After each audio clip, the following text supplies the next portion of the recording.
Bapak-bapak, ibu-ibu yang dirahmati oleh Allah, sebelum kita memulai kajian kita pada malam hari ini, ayo kita sama-sama keluarkan suara kita bersalawat kepada Nabi Muhammad sallallahu alaihi wasallam, karena ada riwayat dikatakan bahwasanya ada seorang soleh, dia punya tetangganya ini ahli maksiat, banyak bermaksiat kepada Allah. Suatu hari tetangganya ini meninggal, yang ahli maksiat ini meninggal. Tiba-tiba tetangganya yang soleh bermimpi melihat ahli maksiat ini mendapatkan kedudukan mulia di sisi Allah, mendapatkan surganya Allah. Maka ini tetangganya yang soleh ini heran, kok bisa kamu mendapatkan kedudukan yang mulia ini, padahal kan aku kira engkau di dunia ini kan ahli maksiat, teledor, gak taat perintah Allah. Maka ini yang tetangganya yang ahli maksiat ini berkata, "Naam, aku ini emang orang yang teledor, ahli maksiat, tapi suatu hari aku pernah hadir di kajian ilmu, aku pernah hadir di majelis ilmu, maka di situ gurunya mengatakan barang siapa yang mengangkat suaranya untuk sholawat kepada Nabi Muhammad, maka Allah akan ampuni dosanya. Maka seketika aku pun mengangkat suaraku bersolawat kepada Nabi Muhammad sallallahu alaihi wasallam dan diikuti dengan jamaah yang hadir pada saat itu. Nah, gara-gara itu Allah ampuni dosaku." Jadi Bapak Ibu, ayo sama-sama kita mengeluarkan suara kita bersolawat kepada Nabi Muhammad sallallahu alaihi wasallam. Siap Pak Bu? Siap. Siap Pak Bu? Siap. Takbir. Allahu Akbar. Sallu ala Nabi. Allahumma salli ala Muhammad. Salatullah salamullah ala Taha Rasulillah. Salatullah salamullah ala Yasin Habibillah. Ayo sama-sama. Salatullah. Kurang keras. Salamullah. Ayo semangat. Ala Taha Rasulillah. Salatullah salamullah ala Yasin Habibillah. Tawassalna bismillah wa bil hadi Rasulillah wa kulli mujahidin lillah bi ahlil bari ya Allah. Salatullah salamullah ala Taha Rasulillah. Salatullah salamullah ala Yasin Habibillah. Ilahi salimil Untuk minal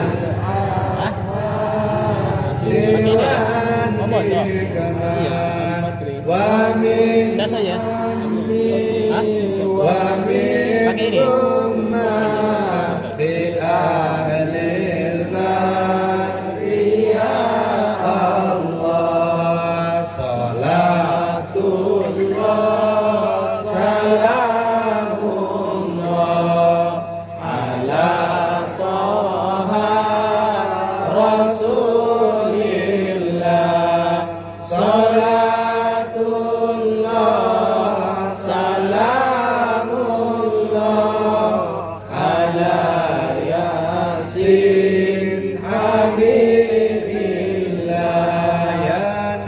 Nabi salam alaika, ya Rasul salam alaika, ya Habib salam alaika, salawatullah alaika, ya Nabi salam alaika, ya Rasul salam alaika, ya Habib salam alaika, salawatullah alaika, tala'al badru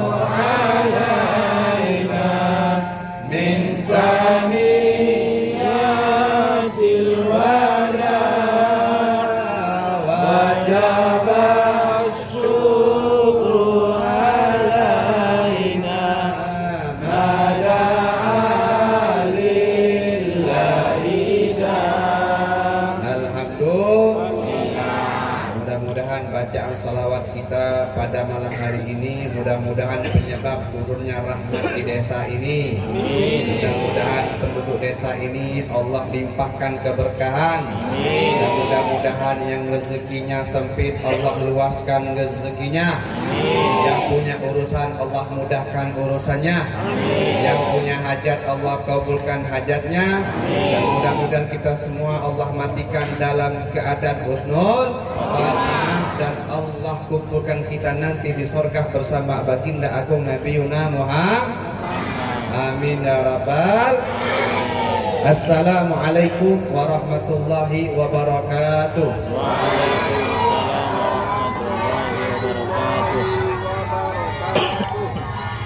Ayo yang semangat Bapak Ibu, yang semangat ya. Yang semangat, udah ngantuk kayaknya ini. Sama-sama ayo. Jawab salamnya yang semangat. Jangan kita yang males, yang semangat. Ayo bismillah. Assalamualaikum warahmatullahi wabarakatuh. Waalaikumsalam warahmatullahi wabarakatuh. Gitu. Nah, kayak gitu. Umat Nabi Muhammad tuh gitu semangat. Buat Nabi Muhammad, halo semangat. Alhamdulillah. Alhamdulillahi rabbil alamin wa bihi nasta'inu ala umuri dunya waddin. Allahumma salli ala sayyidina Muhammadin miftahi babi rahmatillah, adada ma fi ilmillah, salatan wa salaman daimaini bidawami mulkillah wa ala alihi wa sahbihi wa man wala haula wala quwata illa billahil aliyyil azim. Pertama-tama yang kita hormati, yang kita muliakan para alim ulama, para tuan-tuan guru, para kiai yang hadir pada malam hari ini, dan alhamdulillah hadir di hadapan kita Ketua IKD Ustadz Yusuf, dan juga yang lainnya yang tidak bisa saya sebutkan namanya satu persatu, dan juga yang kita hormati, yang kita muliakan Kepala Camat atau Bapak Camat atau yang wakili, dan juga Bapak Kepala Desa, dan juga semua jajarannya, dan juga Bapak Ibu yang hadir dalam perayaan Maulid Nabi Muhammad sallallahu alaihi wasallam. Alhamdulillah Bapak Ibu yang dirahmati oleh Allah. Alhamdulillah kita berkumpul di tempat ini sama-sama kita merayakan Maulid Ini sebuah keberkahan, sebuah kemuliaan ketika Allah pilih kita duduk di majelis ilmu, di majelis maulid. Tadi dikatakan oleh Ustadz Yusuf tadi, idza maratum bi riyadil jannah fartau. Jika kalian mampir, idza maratum bi riyadil jannah, jika kalian mampir di taman surga, maka singgahlah. Jika kalian melewati taman surga, maka singgahlah, kata Nabi. Maka sahabat bertanya, ya Rasulullah, apa itu taman surga? Maka dijawab oleh Nabi Muhammad, majalisul ilm, majalisul dzikir. Yang dimaksud dari taman surga adalah majelis ilmu, majelis dzikir, termasuk daripada majelis maulid. Alhamdulillah. Alhamdulillah, ini sebuah kemuliaan dari Allah. Bapak-bapak, ibu-ibu, kita merayakan Maulid Nabi, merayakan kelahirannya Rasulullah. Adakah dalil yang menerangkan tentang diperbolehkan merayakan maulid? Ya, terkadang kita kan mengadakan maulid. Ketika ditanya, mana dalil maulid? Kan sekarang ini kan zamannya kan luar biasa. Terkadang banyak orang bertanya, ada golongan-golongan yang nggak suka maulid, nanya sama kita, kalian ngadain maulid, mana dalilnya? Nabi Muhammad tak ngadain maulid. Nabi Muhammad, di zaman Nabi Muhammad tidak ada maulid Nabi. Di zaman sahabat tidak ada maulid Nabi. Nah, gimana cara jawabnya kita? Nah, jadi penting bapak-bapak, ibu-ibu, kita mengetahui dalil daripada apa yang kita lakukan agar kita ini mengetahui lebih kuat, lebih yakin. Kalau seandainya ada orang yang nggak senang maulid, jadi kita nggak terpengaruh. Benar nggak Pak Bu? Betul? Nah, jadi kita belajar ngaji nih, ngaji tentang maulid. Jadi kalau seandainya ada golongan-golongan orang-orang yang kita lihat di YouTube atau yang datang kepada kita, jangan maulid, kalian jangan maulid, maulid itu bid'ah, bid'ah itu sesat, dan setiap kesesatan di neraka. Jadi kita bisa jawab. Pertama, Bapak Ibu, kita harus tahu dulu apa sih definisi maulid itu, apa sih pengertian maulid. Maulid secara bahasa artinya makanul wiladah wa waqtuha. Yang namanya maulud adalah secara bahasa artinya adalah tempat kelahiran dan waktu kelahiran. Itu namanya maulud. Jadi kalau saya ngomong anak maulud di Padang Lawas, saya dilahirkan di Padang Lawas. Jadi maulud itu tempat dilahirkan. Itu secara bahasa, atau secara istilah kita yang dinamakan maulid itu kita berkumpul untuk membaca sejarah Nabi Muhammad. Ini definisi umum kita tentang maulid. Pertanyaannya, boleh tidak Pak Bu kita mengadakan maulid ini? Apakah haram? Apakah boleh? Hukumnya boleh. Kenapa boleh? Karena dalam maulid ini terliputi silaturahim. Di dalam maulid ini terdapat bacaan Al-Quran. Sama-sama tadi kita membaca Al-Quran, dalilnya jelas. Masa nggak boleh baca Al-Quran? Kemudian di dalam maulid ini juga ada sholawat. Dalilnya ada sholawat. Kemudian di dalam maulid ini juga ada sedekahnya, ada pembacaan sejarah Nabi, ada silaturahimnya, ada idkhalus surur, mengembirakan hati anak kecilnya, ada juga. Jadi semuanya ada dalilnya semua. Ibaratnya maulid ini kan seperti kita membuat martabak ya. Martabak itu kan ada kentangnya, ada sagunya, ada garamnya, ada cabenya, dibuat jadi martabak. Nah begitu juga maulid Nabi. Maulid Nabi yang kita lakukan terus kayak martabak. Ada bacaan Qur'annya, ada zikirnya, ada sholawatnya, ada sedekahnya, ada silaturahim. Jadi mengadakan maulid Nabi ini hukumnya boleh. Dalilnya apa? Nanti dia nanya, yang nggak senang maulid itu ngomong, Nabi itu nggak maulid, Nabi Muhammad nggak ngadain maulid, sahabat Nabi Muhammad juga nggak ngadain maulid seperti ini. Kalian jangan mengada-ngada dalam urusan agama. Nah, gimana cara jawabnya kayak gitu? Nah, jadi kalau ada yang nanya, Nabi Muhammad nggak maulid, sahabat nggak maulid, ente kok maulid? Emang ente lebih pintar dari Nabi Muhammad? Emang kamu lebih pintar dari sahabat? Nah, gimana cara jawabnya gitu? Ya, kalau orang nggak ada ilmu, iya juga ya, bener juga ya. Nabi Muhammad nggak maulid, sahabat nggak maulid, akhirnya dia nggak demen maulid. Nah, makanya penting Bapak Ibu kita bentengi akidah kita ini dengan ilmu. Alhamdulillah Bapak Ibu ini ada mahabbah. Alhamdulillah di desa Padang Lawas ini, di Kabupaten Padang Lawas ini, mahabbahnya luar biasa. Hanya saja harus kita bentengi mahabbah kita dengan ilmu. Jadi tidak semua yang tidak dilakukan Nabi artinya tidak boleh kita lakukan. Jadi cara jawabnya Pak Bu. Tidak semua yang tidak dilakukan Nabi Muhammad artinya haram kita lakukan. Karena ada sesuatu yang tidak dilakukan Nabi Muhammad boleh kita lakukan. Artinya tidak semua yang tidak dilakukan Nabi artinya tidak boleh kita lakukan, haram kita lakukan. Banyak sahabat-sahabat Nabi itu, pembesar-pembesar sahabat, mereka melakukan sesuatu yang tidak dilakukan Nabi Muhammad. Contohnya Khalifatul Rasulillah, khalifah yang pertama. Siapa khalifah yang pertama, Pak Bu? Hah? Khalifah yang pertama siapa? Abu Bakar As-Siddiq. Jadi ini khalifah yang pertama Abu Bakar. Setelah Nabi wafat, di zaman Khalifah Abu Bakar, Sayyidina Umar datang menemui Abu Bakar. Wahai Abu Bakar, bagaimana kalau kita mengumpulkan Al-Quran dan jadi satu mushaf, jadi satu jilid, satu buku? Karena di zaman Nabi itu kan nggak ada Al-Quran itu satu jilid, itu nggak ada, satu mushaf itu nggak ada. Di zaman Nabi Al-Quran itu terpisah-terpisah. Ya mereka sahabat hafal Al-Quran, ada yang menulisnya di kertas, ada yang ditulang. Jadi nggak terkumpul dalam satu mushaf. Jadi Sayyidina Umar mengatakan, ya Abu Bakar, bagaimana kalau seandainya kita mengumpulkan daripada Al-Quran ini jadi satu mushaf? Karena beliau khawatir banyak orang hafiz Quran yang syahid. Jadi kata Sayyidina Abu Bakarnya, wahai Umar, engkau perintahkan aku sesuatu yang nggak pernah dilakukan Nabi Muhammad. Engkau menyuruh aku, merintahkan kepada aku sesuatu yang nggak pernah dilakukan Nabi Muhammad. Aku nggak berani.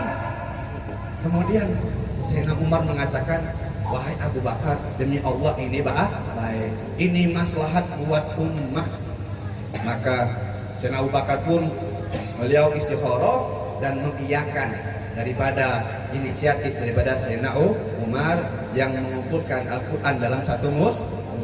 Jadi Sayyidina Abu Bakar itu melakukan sesuatu yang tidak dilakukan Nabi. Apakah Abu Bakar salah? Tidak salah.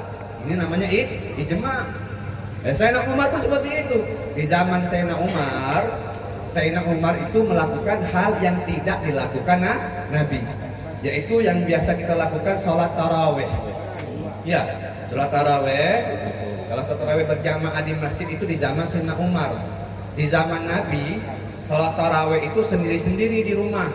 Nah, di zaman Sayyidina Umar, Amirul Mukminin Sayyidina Umar punya inisiatif mengumpulkan masyarakat untuk sholat taraweh berjamaah di masjid. Jadi Sayyidina Umar pun melakukan sesuatu yang tidak dilakukan Nabi. Apakah Sayyidina Umar salah? Tidak. Artinya apa? Kita bisa ambil poin bahwasanya tidak semua yang tidak dilakukan Nabi haram kita lakukan. Kalau seandainya sesuatu yang kita lakukan itu sesuai dengan syariat, maka boleh kita lakukan. Tapi kalau seandainya yang kita lakukan, yang hal yang baru yang kita lakukan, yang melanggar, yang tidak ada meliputi syariat, baru haram kita lakukan. Contohnya dangdutan, ya. Dangdutan itu kira-kira haram apa boleh? Dangdutan yang joget-joget tuh, perempuannya ada joget-joget, buka aurat. Di zaman Nabi kan tidak ada. Di zaman sahabat tidak ada dangdutan, joget-joget, haram itu. Nah, itu nggak boleh kita lakukan. Tapi kalau maulid boleh. Kenapa? Dalam maulid itu terliputi hukum syariat, masuk dalam koridor syariat. Dalam maulid ada baca Al-Quran. Dalam maulid ada zikir. Dalam maulid ada silaturahim. Dalam maulid ada sedekah. Jadi maulid walaupun tidak dilakukan Nabi, boleh kita lakukan. Kenapa? Karena masuk dalam koridor syariat. Yang nggak boleh itu dangdutan tadi. Ya, dangdutan perempuan joget itu nggak boleh kita lakukan. Kenapa? Itu unsurnya maksiat, nggak masuk daripada koridor syariat. Jadi ini Pak Bu pemahaman tentang maulid. Ya, tentang maulid. Kalau ada pun dalil, banyak dalilnya. Di antaranya Nabi Muhammad ditanya beliau setiap hari Senin itu berpuasa. Nabi Muhammad setiap hari Senin berpuasa.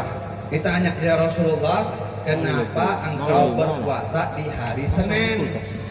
Maka dijawab sama Nabi Muhammad, karena pada hari itu aku dilahirkan. Artinya Nabi Muhammad itu merayakan daripada mensyukuri daripada kelahirannya. Banyaknya kalau kita mau bilang dalil-dalil daripada perayaan maulid ini. Makanya Bapak Ibu kita jaga, ya.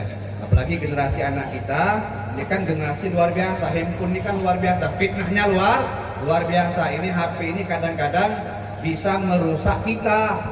Jangankan anak kecil, orang dewasa pun rusak karena HP. Berapa banyak orang yang akidahnya itu rusak karena lihat HP. Bapak Ibu, kalau Bapak Ibu lihat ceramah di YouTube, lihat-lihat dulu orangnya gimana. Makanya Bapak Ibu, kita butuh ngaji. Nggak cukup kita ngaji dengan internet. Syekh Google namanya itu. Tahu Syekh Google Pak Bu? Syekh Google, belajarnya dari Google. Nah ini bahaya ini. Kalau kita belajar tanpa guru, gurunya setan. Ya, siapa gurunya? Siapa? Setan. Makanya Bapak Ibu perlu kita talaki sama guru. Belajar sama guru. Gak cukup hanya lihat YouTube, gak cukup hanya lihat Google. Karena kadang-kadang itu semua ada semua di situ. Paham-paham yang aneh-aneh itu banyak itu di mana di internet itu banyak paham-paham yang menyimpang daripada ahlu sunnah wal jamaah. Makanya kita hidup ini perlu yang namanya guru yang bimbing kita. Makanya kalau seandainya di tempat kita ada pengajian, ada tuan guru yang mengadakan pengajian, kita hadir. Jangan males kita hadir untuk hadir majelis ilmu. Makanya momen daripada Maulid Nabi ini agar kita hidupkan majelis taklim yang ada di daerah kita. Kalau seandainya Ustadz di tempat kami ini, di desa kami ini nggak ada gurunya, misalnya carikan ke desa lain, minta ada nggak? Oh di desa itu ada orang alimnya, minta dia untuk ngisi di desa kita. Agar desa kita ini hidup dengan ilmu. Dan Bapak Ibu kalau seandainya ada di masjid mengadakan pengajian atau di tempat kita ada pengajian ilmu, hadir. Jangan males kita hadir di majelis ilmu. Karena dengan ilmu inilah kita bisa mengetahui mana yang halal, mana yang haram. Dengan ilmu ini tahu kita mana yang baik dan mana yang buruk. Karena orang banyak maksiat, kenapa? Karena nggak ada ilmu. Imam Syafi'i mengatakan, man arada dunya fa'alaihi bil ilm. Siapa yang pengen dunia butuh ilmu. Kita pengen jadi pengusaha butuh ilmu. Jadi dokter butuh ilmu. Begitu juga akhirat. Siapa yang pengen akhirat butuh ilmu. Kita pengen ridhonya Allah butuh ilmu. Makanya Bapak Ibu penting kita ini belajar sama guru.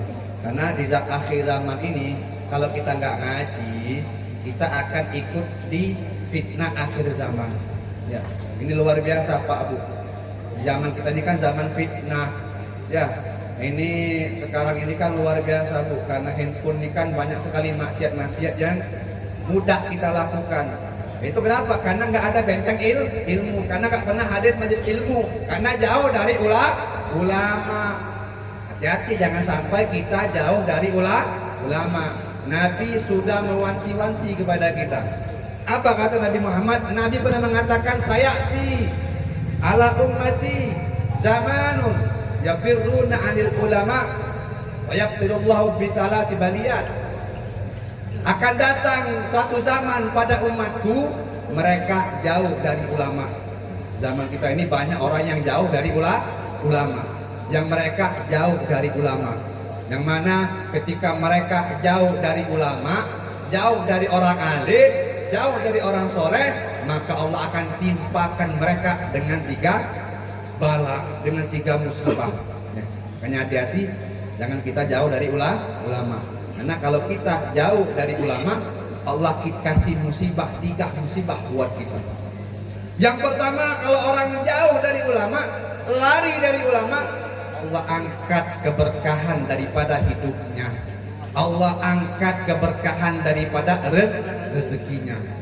Gak berkah rezekinya kalau dia jauh dari ulama. Kenapa? Karena dia gak tahu mana yang halal, mana yang haram. Jauh dari ulama. Orang kaya, orang yang punya duit, kalau jauh dari ulama, repot, bahaya. Duitnya itu nanti ke haram. Hati-hati. Ya, makanya jangan kita jauhi ulama ya, karena orang yang jauh dari ulama maka Allah angkat keberkahan dalam hidupnya. Kenapa? Karena dia nggak tahu mana yang halal mana yang haram. Yang haram dia hantam ya. Halal haram hantam waliyadzubillah. Yang haram dia sikat orang kalau udah makan yang haram dia kasih anak istrinya, itu pengaruh buat anak-anaknya. Makanya hati-hati jangan sampai kita makan yang haram. Kita tahu mana yang halal, mana yang haram ya dengan kita duduk sama ulama. ulama tahu, oh ini kata ulama ini haram, ini halal, ini riba nggak boleh, ini boleh. Nah, jadi kalau seandainya seorang itu jauh daripada ulama, Allah angkat keberkahan dalam hidupnya. Kenapa? Karena dia nggak tahu tentang agama. Jauh dari agama. Kalau orang udah jauh dari agama, dari ulama, artinya jauh dari agama. Bagaimana dia mau beramal? Dia rajin sholat aja malas. Kenapa? Jauh daripada ulama. Tapi kalau kita dekat dengan ulama, jadi tahu kita. Jadi ibaratnya itu ada rem buat kita. Ketika kita ingin melakukan yang haram, saya ini punya ulama, punya guru, malu saya kalau seandainya melakukan yang haram. Jadi ada rem. Tapi kalau orang yang nggak pernah duduk sama ulama, nggak pernah duduk majelis taklim, ketika ada hal-hal yang diharamkan oleh Allah, nanti dia mudah untuk melakukan yang haram. Itu yang pertama, Pak Bu. Allah timpakan padanya, Allah angkat daripada keberkahan hidupnya. Yang kedua, kalau orang jauh dari ulama, Allah akan beri mereka pemimpin yang zalim. Nah, kalau kita sudah jauh dari ulama, Allah akan berikan dia pemimpin yang zalim. Allah berikan pemimpin yang zalim. Kemudian yang ketiga, kalau kita jauh daripada ulama, maka kita akan keluar dari dunia ini tanpa iman. Su'ul khotimah nantinya. Wal iyadu billah. Makanya Bapak Ibu kita pesankan, ayo sama-sama kita berpegang dengan ilmu. Rajin kita ke majelis taklim. Karena zaman ini zaman fitnah. Dan sekarang ini judi merajalela. Di zaman kita dulu mungkin Pak Bu, tak tahu kalau di desa ini, kalau di Palembang, ya. Di zaman dulu kalau seandainya kita mau judi, itu di belakang. Kalau main judi nih, main judi itu di belakang kampung ya. Kita sembunyi-sembunyi. Ya, kalau dulu kan gitu kan. Kalau main judi sembunyi-sembunyi. Kalau sekarang nggak kayak gitu lagi Pak Bu.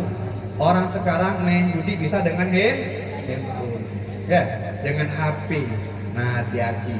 Nah, ini udah banyak di Indonesia ini termasuk pengguna judi terbesar.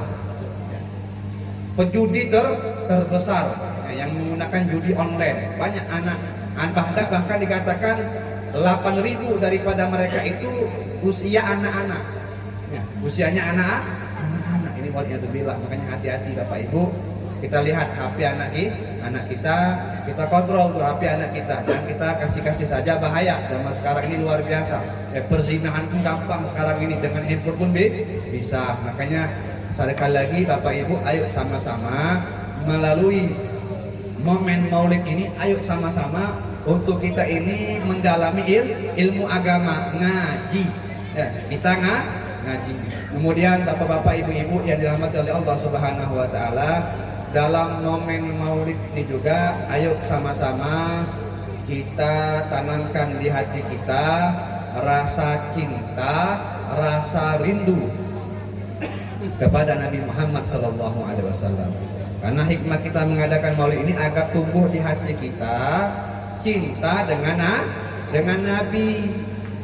Jangan sampai di dunia ini hati kita kosong dari cinta dengan Nabi. Kalau orang itu kosong hatinya cinta dengan Nabi, maka hatinya akan diisi dengan cinta yang lain. Kenapa zaman kita sekarang ini banyak orang yang cinta kepada ahli politik, tokoh politik, cinta kepada artis, cinta kepada penyanyi dangdut, cinta kepada pemain sepak bola. Kenapa? Karena hatinya itu kosong dari cinta dengan Nabi. Makanya Bapak-bapak, Ibu-ibu, tanamkan di hati kita, tanamkan di hati anak-anak kita cinta dengan Nabi. Karena Nabi Muhammad mengatakan almar'u ma'aman ahabba. Seseorang itu nanti di hari kiamat akan dikumpulkan bersama orang yang ia cintai. Kalau kita dekat, kalau kita cinta dengan Nabi, kita cinta dengan ulama, kita cinta dengan orang soleh, insya Allah kita nanti di hari kiamat akan dikumpulkan bersama mereka. Tapi Pak Bu, ditakutkan kalau seandainya di dunia ini kita cinta kepada orang yang tidak pernah sujud kepada Allah, ditakutkan nanti kita di akhirat nanti dikumpulkan bersama mereka. Di zaman kita sekarang ini berapa banyak orang yang nggak cinta dengan Nabi. Mereka lebih mengidolakan artis ketimbang nabi. Mereka lebih mengetahui penyanyi daripada nabi. Ketika kita tanya siapa nama ayah nabi, tidak tahu. Siapa nama ibu nabi, tidak tahu. Bagaimana akhlak nabi, tidak tahu. Tapi ketika kita tanya kepada mereka tentang biografi artis, tentang pemain sepak bola, kapan lahirnya, kapan matinya, tahu dia. Tapi kalau kita tanya tentang nabi, kakak tahu. Nah, ini bahaya, Pak. Ayo sama-sama kita dengan nabi di momen maulid ini. Ayo sama-sama kita tanamkan di hati kita, di hati anak kita rasa mahabbah, rasa cinta dengan Nabi Muhammad Sallallahu Alaihi Wasallam. Kemudian Bapak Ibu-ibu yang dirahmati oleh Allah Subhanahu Wa Taala, sebelum saya tutup daripada ceramah saya pada malam hari ini, saya ada 2 pertanyaan buat anak-anak. Ya, ada 2 pertanyaan. Ya, yang bisa jawab saya kasih hadiah. Ya, mana anak-anaknya tidur semua nih? Udah, kalau anak-anak tidur berarti yang dewasanya aja lah. Ya, hadiah yang buat dewasa nih. Jadi ada 2 pertanyaan, nanti Habib kasih hadiah. Hadiahnya apa? Pengennya Bapak Ibu? Umroh. Doain Habib dulu biar kaya ya, biar banyak duit, nanti hadiahnya umroh. Belum sanggup ya. Mudah-mudahan kita semua Allah kayakan kita, amin. Jadi pertanyaan yang pertama, saya minta bapak-bapak dulu nih. Bapak dulu nih, tangguh-tangguh di bapak nih, alim-alim semua nih, insya Allah nih. Jadi Pak, halo Pak.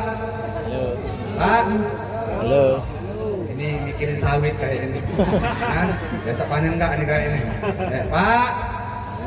Takbir. Allahu Akbar.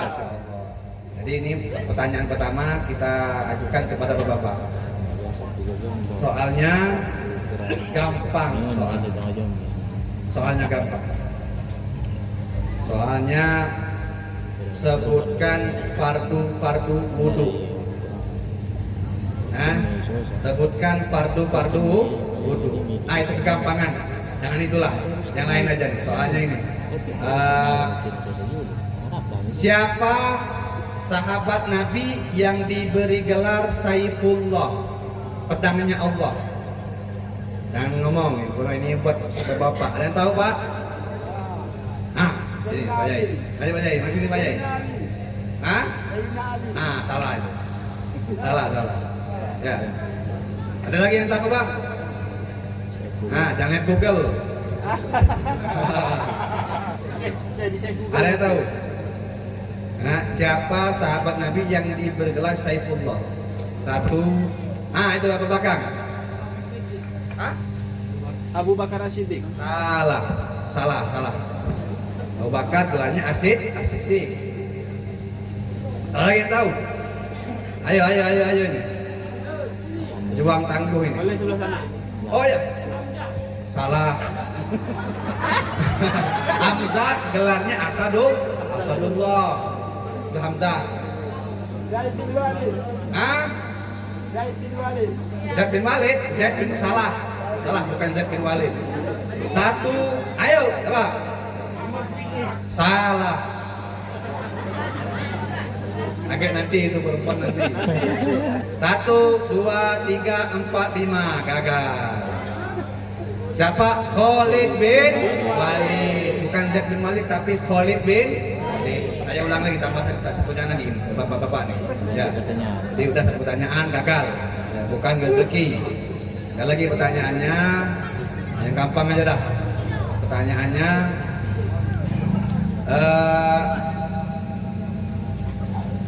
apa hukum poligami? Perdebatan. Ada yang berani nggak ini? Ada yang berani kayaknya. Serba salah, dijawab salah, nggak jawab salah. Dah, itu jangan dah. Sebutkan siapa nama paman Nabi Muhammad yang memusuhi Nabi? Paman Nabi yang memusuhi Nabi. Apa yang tangan yang tahu? Ayo Bapak, ayo. Siapa? Abu Jahal. Abu Jahal. Coba. Ayo siapa? Ayo. Abu Lahab benar. Ya, Abu Lahab sini Pak, sini Pak. Bisa maju ke depan Pak. Takbir. Ini Pak, ini apa Pak? Ah, Masya Allah ini. Ini alim. Ya, nanti ibu-ibu. Wah, ini ibu-ibu. Lagi si A. Foto Pak Wira, foto. Ya. Nah, ini kenang-kenangan dari Habib hadiah ya. Enggak banyak Pak ya. Belum bisa ngasih umroh ini. Pak Jiro belum bisa nih. Ya Allah Pak Jiro, ya Allah Pak Jiro.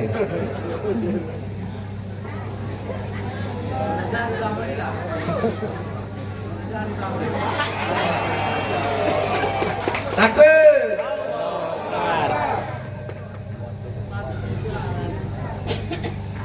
Sekarang bagian ibu siap ibu-ibu.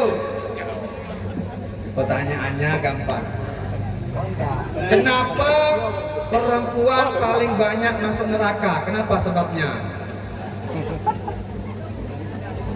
Kan ada kan kita dengar hadis perempuan itu paling penghuni neraka yang paling banyak itu perempuan. Apa sebabnya? Ayo. Yang depan. Siapa? Ibu-ibu ada ibu-ibu. Ayo. Gampang dah. Gampang masa nggak tahu? Tahu sebenarnya ibu-ibu nih Pak, tapi gengsi jawabnya.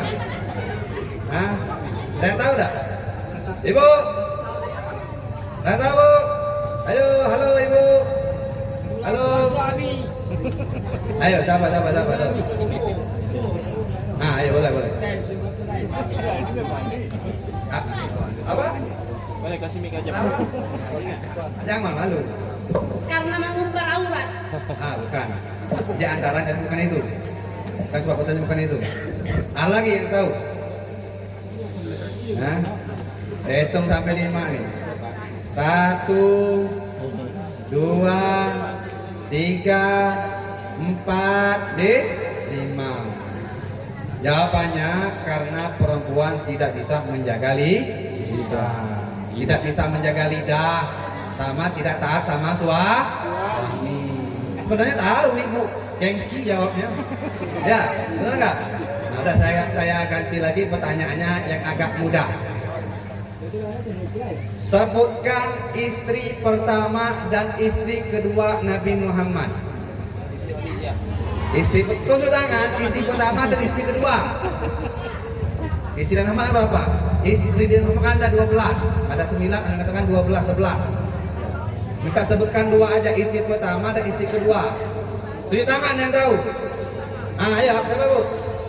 Khadijah yang kedua? Hah? Hah? Aisyah, iya benar. Tepuk tangan. Kalau boleh maju Bu, boleh maju Bu. Masya Allah. Ya, ini kenang-kenangan ya. Masya Allah. Ya. Hamdulillah. Takbir. Allahu Akbar. Masya Allah. Sini benar. Ya. Ya. Pakai Bu ya.